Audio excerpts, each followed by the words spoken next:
So, ayan na guys. Naluto ko na ang aking ulam. Malapot po talaga yung gusto ko ngayon sa sardines kasi this is not a normal sardines.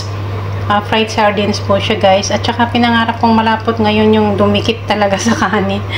And ayan, may pritong saging ulit ako. Halos araw-araw ako napiprito ng saging. And ayan, my rice. Have to do. Kain na tayo.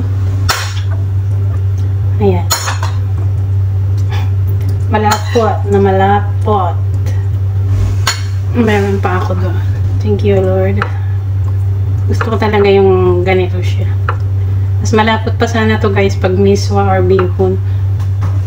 Also, wala sa bahay at saka hindi na ako bibili, no? Ang daming sharia. First meal yan, guys.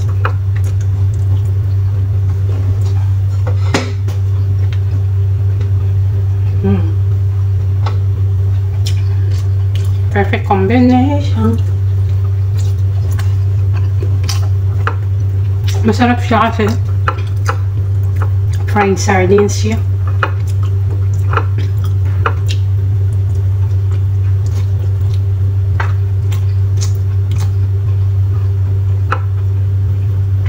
Ang init naman. Kanina pa to.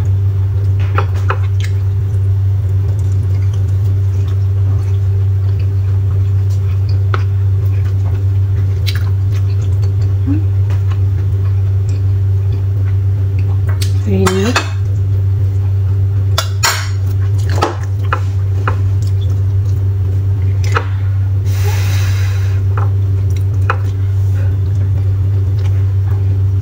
Ganyan pala itong fried sardines.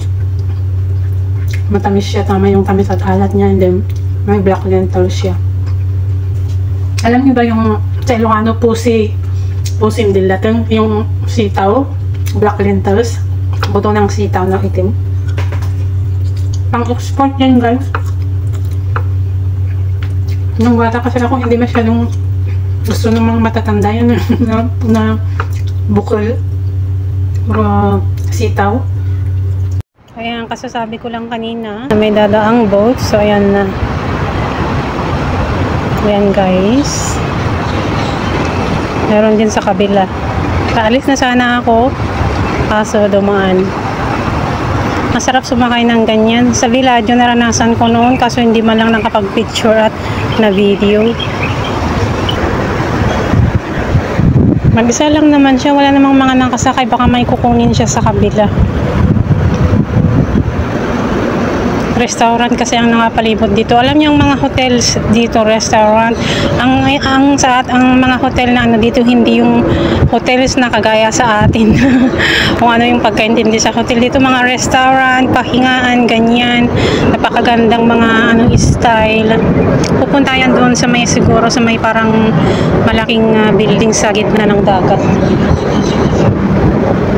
Napakaganda guys. Sarap sumakay niyan. Ano siya parang security yung nag-drive. Ayan. Tinaantay ko rin na may dumaan. Wala na.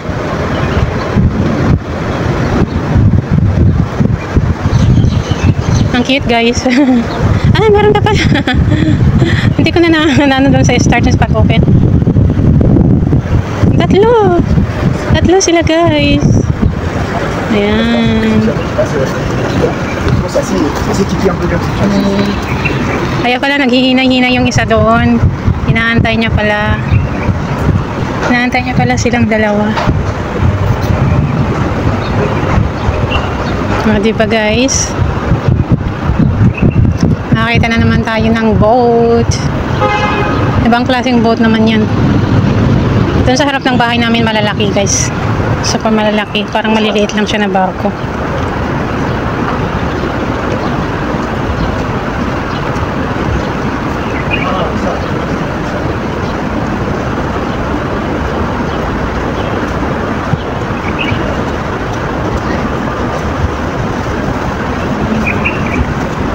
Nauna na yung isa.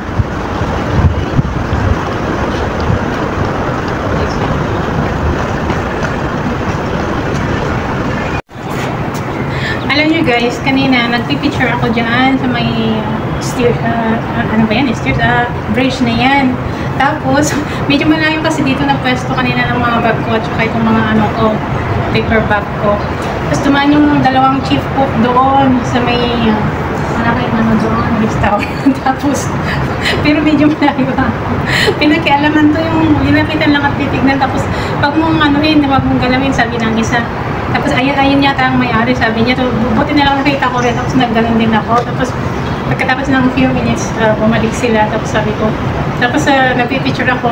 Ano siya, pumunta siya sa likod ko, pero dinilit ko na lang. Tapos, sabi ko sa kanya, bakit niya, ay sabi niya, may Instagram daw yung chief cook na yon kasi chief cook daw siya. Sikat daw yung mga niluluto niya, kaya wala daw problema kahit nandun yung picture niya sa likod ko. Sabi ko, okay. Sabi ko, tapos bakit niya pinakialaman itong bag ko? Sabi ko, kasi, ano ba yun, tinant daw siya. Yung, pag may makita daw ng mga gamit, titignan niya, tapos pipicturan, baka daw nawala kasi, daw kanina, tapos andun ako sa medyo malayo. So, naniwan ko yung bago dito kasi may camera. Lahat kasi dito, kahit anong gilid sa gilid, may camera po guys. Kaya hindi ka matatakot na maglagay ng mga gamit mo.